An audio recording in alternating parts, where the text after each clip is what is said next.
Jusqu'à 9h, Good Morning Business. Et à 8h18, c'est Franck Riester, le nouveau ministre délégué en charge du commerce extérieur, qui est notre invité. Bonjour Franck Riester. Bonjour Christophe Jacubizine. Est-ce que le plan export, 250 millions d'euros, est le parent pauvre du plan de relance du gouvernement? Comme vous y allez, Christophe Jacubizine. Pas beaucoup, 250 millions, 20 milliards d'euros de déficit au deuxième trimestre. Au contraire, vous devriez saluer, Christophe Jacubizine, la volonté très claire du gouvernement de miser sur l'export. Pourquoi le président de la République et le Premier ministre ont souhaité qu'il y ait un ministre délégué en charge du commerce extérieur et de l'attractivité? C'est la première fois depuis 2012 qu'il y a un ministre et qu'en plus, dont acte. C'est inédit de l'attractivité. Il faut le budget. Non, mais ça veut dire que c'est un signal fort envoyé à nos chefs d'entreprise, à celles et ceux qui travaillent dans nos entreprises, que oui, on veut consolider l'économie française en France, on veut relocaliser un certain nombre de filières industrielles, mais on veut se projeter à l'international. Mais pour que les entreprises se projettent à l'international, il faut qu'elles aient les meilleures conditions pour se développer en France. D'où la force du plan de relance pour donner des moyens aux entreprises pour être plus fortes, avec par exemple la baisse de l'impôt de production. 10 milliards. De conforter la baisse de l'impôt sur les sociétés. En fait, c'est ça le plan export. Mais le plan export, c'est pas 250 millions, c'est le plan export, c'est d'abord de donner aux entreprises les meilleures conditions pour se développer en France. Et puis deuxièmement, c'est d'augmenter les moyens vers les outils qui, depuis 2017, ont été développés pour permettre un meilleur accompagnement des entreprises, pour qu'elles prospectent des nouveaux marchés, pour qu'elles aient une information, pour bien connaître tel ou tel marché sur lesquels elles ont des ambitions, pour donner des moyens, pour qu'il y ait des jeunes qui s'investissent davantage dans les entreprises à l'export, pour leur permettre qu'ils aient des outils de... Le volontariat à mon époque, ça s'appelait VSN2. Maintenant, ça s'appelle VIE, oui. Volontaire international entreprise. En fait, les jeunes diplômés, notamment, sont engagés par des entreprises françaises pour développer un marché export ou aller dans une filiale d'export. Et là, on veut qu'il y en ait 3000 de plus. On veut qu'il y en ait 3000 de plus. On veut que les jeunes, qui, vous le savez, sont une priorité du gouvernement, parce que nous avons besoin d'accompagner cette jeunesse qui est victime, en tout premier lieu, de cette crise sanitaire, d'un point de vue économique et social. Donc nous devons les accompagner, et notamment les accompagner vers une projection à l'international. Il faut qu'un certain nombre de jeunes passent 2 ans dans les entreprises pour les accompagner à l'exportation. On veut qu'il y en ait 3000 de plus. On veut aussi que les entreprises aient davantage de financement pertinent pour sécuriser leurs exportations, pour sécuriser leurs échanges, pour sécuriser leur investissement à l'international. Donc d'abord, donnons aux entreprises françaises les moyens de développer leur business en France, et ensuite accompagnons-les de la meilleure façon possible pour qu'elles se projettent à l'international. Parce que nous ne pourrons pas gagner la bataille économique en se repliant sur nous-mêmes.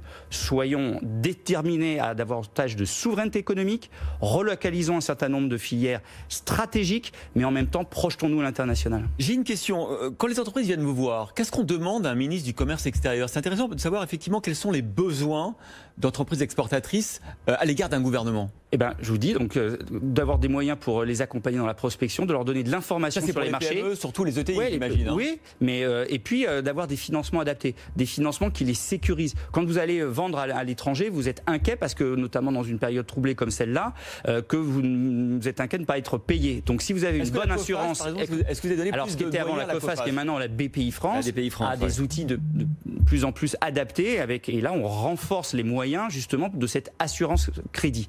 Et puis ils demandent des fois très concrètement de donner un coup de pouce sur un contrat qui est en cours de signature mais qui n'est pas signé. Et là, le fait qu'un ministre se déplace dans un pays ou tout simplement un échange avec un homologue ou simplement reçoive un investisseur étranger permet d'accélérer souvent la signature ou la conclusion du contrat. D'ailleurs, est-ce que l'épidémie, la pandémie vous empêche de faire autant de déplacements que vous le souhaiteriez? Bien sûr, puisqu'il y a un nombre important de pays qui ont des quatorzaine ou quarantaine. Ouais. Et donc oui, ça limite évidemment énormément mes déplacements. Priorité à l'Europe, parce qu'il ne faut jamais oublier que les premiers pays qui sont les pays cibles de nos exportations sont les pays européens. Et donc j'ai toute une série de voyages en Europe de prévu. Alors l'Europe, avec la perspective d'un no deal avec nos amis britanniques à la fin de l'année. D'abord, comment vous jugez l'attitude de Boris Johnson et de son ministre de l'Irlande du Nord qui a dit hier, qui a assumé le fait de ne pas respecter l'accord de sortie de l'Union européenne, l'annonce de lundi. Écoutez, c'est très clair qu'à partir du moment où il y a eu un accord de retrait, cet accord doit être satisfait, il doit être respecté. Oui, mais ils assument, ils disent on ne va pas respecter tout le droit international et on assume ça. Oui, mais vous savez, quand on veut un accord, quand on veut trouver des compromis, il faut être deux. Et donc il y a un partenaire qui est l'Union européenne et il y a un autre partenaire qui est un partenaire britannique. Et donc nous devons faire en sorte que ce partenaire britannique respecte ses engagements pour qu'on puisse organiser des échanges futurs, prévoir et négocier avec les Britanniques des accords d'avenir. Nous devons nous assurer qu'ils respectent ce qui a été signé. Et c'est dans cet état d'esprit que les 27 sont. Franck Riester, est-ce que vous êtes prêt, vous êtes préparé à un échec des négociations avec le Royaume-Uni? Est-ce que les entreprises françaises doivent craindre le no deal? Vous savez, les Britanniques, et notamment Boris Johnson, est toujours dans une stratégie un peu parfois de bluff, de coups de menton, etc. Bon, il faut rester calme là-dessus, mais effectivement, il faut se préparer. Parce que dans l'éventualité d'un no deal, il faut absolument qu'on se prépare aux conséquences qui seront difficiles, effectivement, s'il y a un no deal. Et on est prêt à assumer les queues à la frontière, dans le tunnel sous la Manche, les droits de douane, est-ce que nos douaniers sont... Alors, bien sûr, il y a tout un plan d'action, de préparation, de gestion des frontières, de contrôle des produits qui rentrent dans l'Union. Tout ça est en préparation. On fait le point, par exemple, avec Clément Beaune, régulièrement, qui est le secrétaire d'État en charge des affaires européennes, en lien avec les autres ministres. Bien sûr, tout ce qui concerne les douanes, tout ce qui concerne la fiscalité, tout ce qui concerne les normes sanitaires et environnementales. Tout ça est en préparation, en travail interministériel. Et puis, il faut travailler aussi avec les entreprises en termes d'information. J'ai eu l'occasion, lors de la rentrée du MEDEF, d'échanger avec notamment les chefs d'entreprise du MEDEF international pour bien voir avec eux, et puis du MEDEF, pour voir avec eux comment on peut mieux informer les entreprises des conséquences du no deal. Et demain, c'est dans moins de 4 mois maintenant. Et oui, c'est le 1er janvier 2021. Et je dois dire aussi que même s'il y a un deal, les choses seront différentes, Christophe Jacubizine. Il y aura des contrôles. Ça ne sera pas aussi fluide que ça l'est évidemment dans le marché unique. Donc préparons-nous. Nous y travaillons d'arrache-pied au sein du gouvernement et on veut encore davantage échanger avec les chefs d'entreprise pour qu'ils se préparent aussi. Alors il y a un débat qui monte au sein du gouvernement et sans doute de la majorité dont vous faites partie. C'est celui des contreparties qu'il faudrait demander aux entreprises dans le cadre du plan de relance. Bruno Le Maire a dit ce week-end que pourquoi pas finalement parler de contrepartie. Une partie de La République En Marche aussi a envie de faire des amendements dans le projet de loi de finances qui intégrera le plan de relance pour contraindre les entreprises qui bénéficieraient d'aide à certaines, je sais pas, s'engager sur l'emploi. Est-ce que c'est une bonne idée? Est-ce qu'il ne faut pas tout simplement laisser les entreprises faire leur boulot? Ma conviction, c'est que pour que les entreprises se développent, pour qu'elles se projettent vers l'avenir, il faut leur donner le maximum de liberté. Ça, j'en suis absolument convaincu.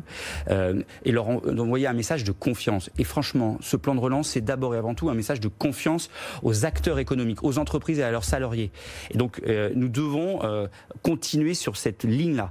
Pourquoi on ne veut pas modifier la fiscalité? C'est très important, Christophe Jacubizine. Pourquoi on veut continuer à maintenir la baisse de la fiscalité sur le capital? Pourquoi on veut maintenir l'assouplissement du marché du travail avec les ordonnances Pénicaud? Pourquoi on veut continuer d'investir massivement dans l'information et dans le recherche-développement? C'est parce qu'on est convaincu, même si ce n'est pas toujours populaire, que c'est essentiel pour l'économie et c'est essentiel pour les entreprises. Alors maintenant, on est dans un monde où on doit aussi avoir des engagements. On ne peut pas se comporter en tant que chef d'entreprise ou en tant qu'entreprise comme on se comportait peut-être il y a quelques années. Nous devons avoir davantage... les chefs d'entreprise. Oui, mais je ne dis pas l'inverse. Mais cette responsabilité, elle se traduit par un engagement, par exemple, là, très clairement, de garder ses salariés. On a mis en place des dispositifs d'assurance chômage, de chômage partiel, qui permet de maintenir les équipes dans les entreprises. Et donc, on appelle les chefs d'entreprise à faire le choix de maintenir les salariés en priorité. Parfois, c'est pas possible. Parfois, il y a nécessité de restructurer. Suppression d'emplois depuis les début d'année. Des fois, il y a une nécessité de restructurer l'outil industriel, l'outil économique, mais avec une priorité quand même de maintenir dans les choix maintenir les équipes. Et donc, s'il y a des amendements pour contraindre, s'il y a des amendements vous les voterez pas. qui votent, Agir ne les votera pas. D'abord, s'il y a des amendements, il faut y réfléchir, regarder d'une façon très concrète ce que seront ces amendements. Mais la philosophie générale, c'est faisons confiance aux entreprises, assouplissons-leur les contraintes, n'en leur rajoutons pas des contraintes, mais en même temps, ça ne peut fonctionner que si le retour des chefs d'entreprise, le retour des entreprises, c'est de faire attention en matière de développement durable, en matière de respect des engagements d'emploi. C'est ça qui est important. Ça s'appelle peut-être tout simplement la confiance. Il n'y a pas forcément besoin d'amendement. Merci Franck Riester, Merci à vous. délégué en charge du commerce extérieur et de l'attractivité, d'avoir été notre invité.